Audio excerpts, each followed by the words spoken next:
അസ്സലാത്തു വസ്സലാമു അലൈക യാ സയ്യിദി യാ റസൂലല്ലാഹി സ്വല്ലല്ലാഹു അലൈഹി വസല്ലം.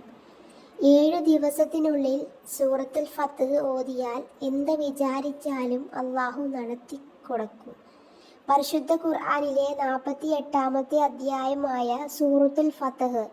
സൂറത്തുൽ ഫത്ഹ് നമ്മൾ ഓതിയാൽ നമ്മുടെ മുഴുവൻ ഉദ്ദേശങ്ങളും അള്ളാഹു സഫലീകരിച്ചു തരും എന്നതാണ്. നിബന്ധന അനുസരിച്ച് ഓതിയാൽ മാത്രമേ നമ്മുടെ ആഗ്രഹങ്ങൾ സാധിക്കുകയുള്ളൂ. ഓതിയിട്ടും ആഗ്രഹം സാധിക്കാത്തതിൻ്റെ കാരണം നിബന്ധന പാലിച്ച് ഓതാത്തത് കൊണ്ടാണ്. അതുകൊണ്ട് നിബന്ധനകൾ പാലിച്ച് ഓതാൻ നാം ശ്രമിക്കുക.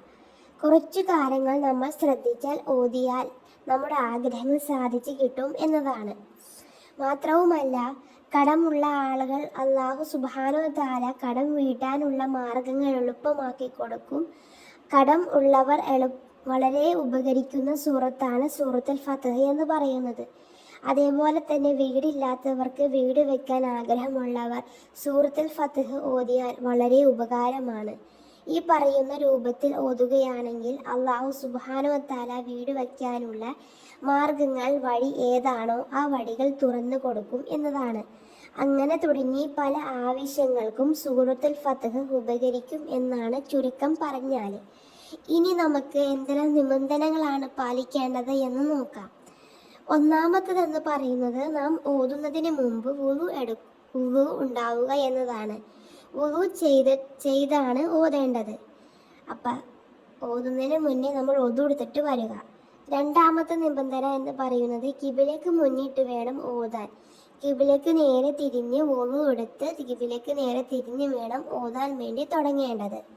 സൂറത്തുൽ ഫത്ഹ് ഓതാൻ നേരത്ത് അക്ഷരത്തെറ്റൊന്നുമില്ലാണ്ട് ഫത്ഹും കിസറൊക്കെ നോക്കി 3 പ്രാവശ്യം ഓതിയതിനു ശേഷം മാത്രം ഓതാനായിട്ട് നോക്കാം.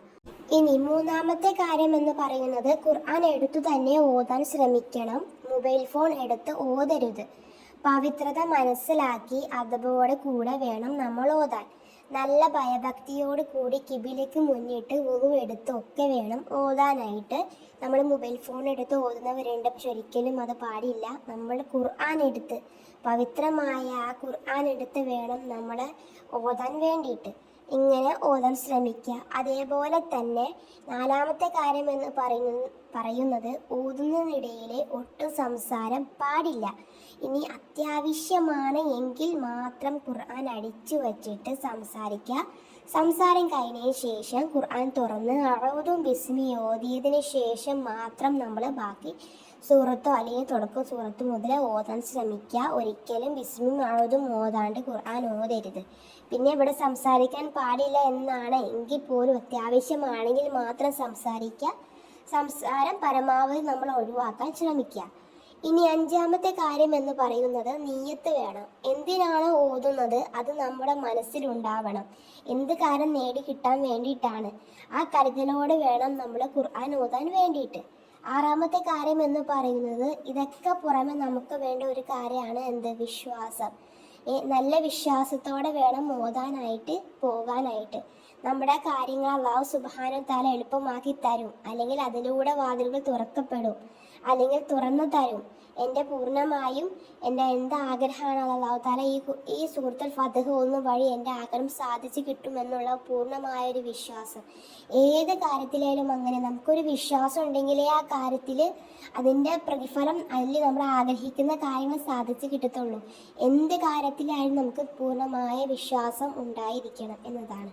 അപ്പം മെയിനായിട്ട് വേണ്ട കാര്യമാണ് വിശ്വാസം. ഇപ്പം നമ്മൾ പറഞ്ഞ ഈ 6 നിബന്ധനകൾ നമ്മൾ പാലിച്ച് ഒതുങ്ങി മാത്രമേ നമ്മുടെ ആഗ്രഹങ്ങൾ സാധിച്ചു കിട്ടുകയുള്ളൂ. ഒന്നാമത്തെ കാര്യം എന്ന് പറയുന്നത് എന്താണ്? വുളു എടുത്തിട്ട് വേണം വരാൻ. വുളു എടുത്ത് കിബിലേക്ക് മുന്നിട്ടിരുന്ന് ഖുർആൻ എടുത്ത് തന്നെ ഓതണം. പിന്നെ നാലാമത്തത് സംസാരം പരമാവധി സംസാരേ പാടില്ല. ആവശ്യമുണ്ടെങ്കിൽ മാത്രം, അത്യാവശ്യമാണെങ്കിൽ മാത്രം ഖുർആൻ അടിച്ചു വച്ചിട്ട് സംസാരിച്ചതിന് ശേഷം അഊദു ബിസ്മി ഓതിയതിന് ശേഷം മാത്രം ഖുർആൻ ഓതാൻ ശ്രമിക്കുക. ഓതാൻ പാടുള്ളൂ. അതേപോലെ തന്നെ അഞ്ചാമത്തെ കാര്യം എന്ന് പറഞ്ഞാൽ നമുക്ക് നിയ്യത്ത് വേണം. എന്താണോ ആഗ്രഹം അത് മനസ്സിലുണ്ടാവണം. ആറാമത്തെ കാര്യം എന്ന് പറയുന്നത് നമുക്ക് പൂർണ്ണമായ ഈ ഒരു കാര്യത്തിൽ ഈ ഒരു സൂറത്തുൽ ഫത്ഹ് ഓതുന്നതിലൂടെ വിശ്വാസം വേണം. എൻ്റെ ആഗ്രഹം സാധിച്ച് കിട്ടുമെന്നുള്ള പൂർണ്ണമായൊരു വിശ്വാസം വേണം എന്നതാണ്. ഇങ്ങനെ 6 കാലനിയമങ്ങൾ പാലിച്ച് വേണം ഓതെങ്കിലാണ് നമ്മുടെ ആഗ്രഹങ്ങൾ സാധിച്ച് കിട്ടുകയുള്ളൂ. ഇനി മാത്രവുമല്ല, ഇനിയിപ്പോൾ എത്ര തവണ ഓതണ്ടേ എന്ന് നമ്മൾ പറഞ്ഞില്ലല്ലോ, അത് നമുക്ക് പറയാം. 21 പ്രാവശ്യമാണ് സൂറത്തുൽ ഫത്ഹ് ഓതേണ്ടത്. ഈ സൂറത്തുൽ ഫത്ഹ് ഒറ്റ ഇരിപ്പിൽ ഇരുന്ന് 21 പ്രാവശ്യം ഓതണോ? വേണ്ട, 3 ദിവസം കൊണ്ട് ഓതി തീർത്താൽ മതി. ഒരു ദിവസം 7 വച്ച് ഓതാം, അല്ലെങ്കിൽ അതിന് കൂടുതലോ കുറവോ ഓതാം.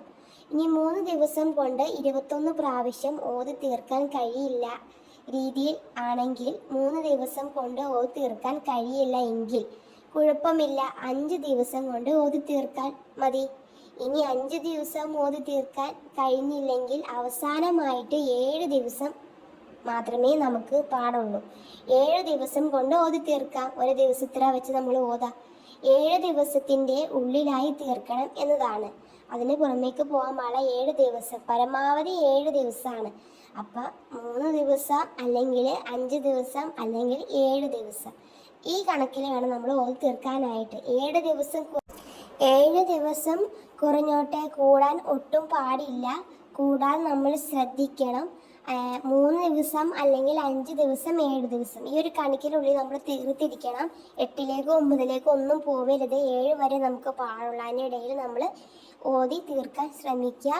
ഇത്രയും കാര്യങ്ങൾ ശ്രദ്ധിച്ച് വിശ്വാസത്തോടു കൂടി ഓതിയാൽ നമ്മൾ എന്താ ആഗ്രഹമാണെങ്കിലും അല്ലാഹു സുബ്ഹാനഹു വ തആല സൂറത്തുൽ ഫത്ഹിൻ്റെ ബർക്കത്തുകൊണ്ട് നമ്മുടെ ആഗ്രഹങ്ങൾ, നമ്മുടെ മുറാദുകളെ, ഹലാലായ മുറാദുകളെ ഹാസിലാക്കാൻ അല്ലാഹു തആല നടത്തി തരും ഇൻഷാ അല്ലാഹ്.